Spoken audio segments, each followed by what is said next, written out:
पनवेल महानगरपालिकेच्या महासभेमध्ये भाजपचे नगरसेवक नितेश पाटील यांनी प्रभाग क्रमांक 1 मधील जिल्हा परिषद शाळांच्या दयनीय अवस्थेचा मुद्दा उपस्थित करत विद्यार्थ्यांच्या हितासाठी या शाळा पनवेल महानगरपालिकेमध्ये समाविष्ट करण्याची जोरदार मागणी केली। महासभेत बोलताना नितेश पाटील यांनी सांगितले की प्रभाग क्रमांक 1 मधील अनेक रायगड जिल्हा परिषद शाळांमध्ये पायाभूत सुविधांचा अभाव असून वर्गखोल्या, स्वच्छतागृहे, पिण्याच्या पाण्याची व्यवस्था, संरक्षण भिंत आणि इतर मूलभूत सुविधा अपुऱ्या आहेत। त्यामुळे विद्यार्थ्यांना शिक्षण घेताना मोठ्या अडचणींचा सामना करावा लागत आहे।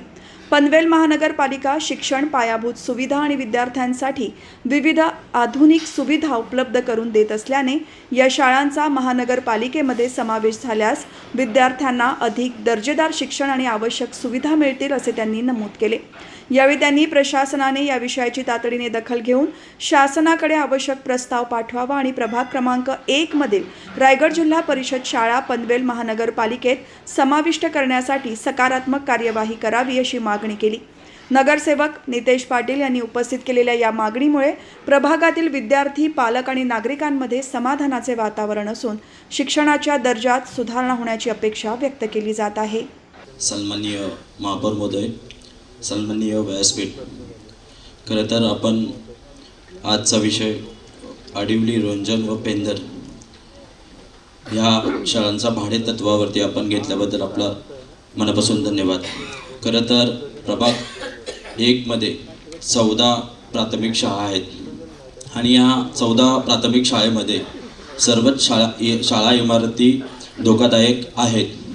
परंतु असं असताना मी पेंधर गाव मराठी शाळेचा माहिती घेतली असतात त्या शाळेमध्ये मागच्याच वर्षी आपण पाहिलं होतं की स्लॅब खाली पडला होता।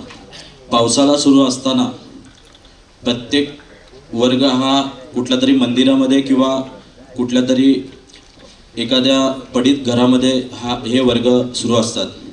हीच परिस्थिती रोंजन, धरणा, धानसर आणि किरवली गावामध्ये आहे। परंतु असं असताना या शाळांवरती गेल्या 10 वर्षापासून आपण पाहतोय की दुर्लक्ष होतंय।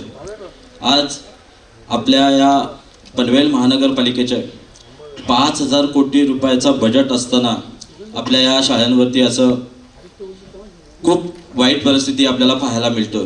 खरं तर या 10 वर्षामध्ये मी माझ्या घोट शाळेमध्ये पाहिलंय की माझे विद्यार्थी काही संघटना आहेत याच्यावरती काम करत असतात आणि या शाळा सध्या तरी गेल्या 9 ते 10 वर्ष या संघटनेमार्फत चालवल्या जातात। आपल्याकडनं दुर्लक्ष होतं। माझी आपणास एक विनंती आहे की या शाळा लवकरच आपल्या पनवेल महानगरपालिकेमध्ये समावेश करून घ्यावा। आणि आता पाहिलं तर सिद्धी करवले, कोयनावेले, घोट या शाळा MIDC लागत असल्यामुळे बऱ्यापैकी आमचे विद्यार्थी, माझे विद्यार्थी या CSR फंडामधून डागडुगीचं काम केलं जातं। ते दिसायला जरी आपल्याला शाळा व्यवस्थित दिसत असल्या तरी त्यातलं आतलं जे स्टील, सिमेंट ह्याची कॅपॅसिटी संपून गेलेली आहे।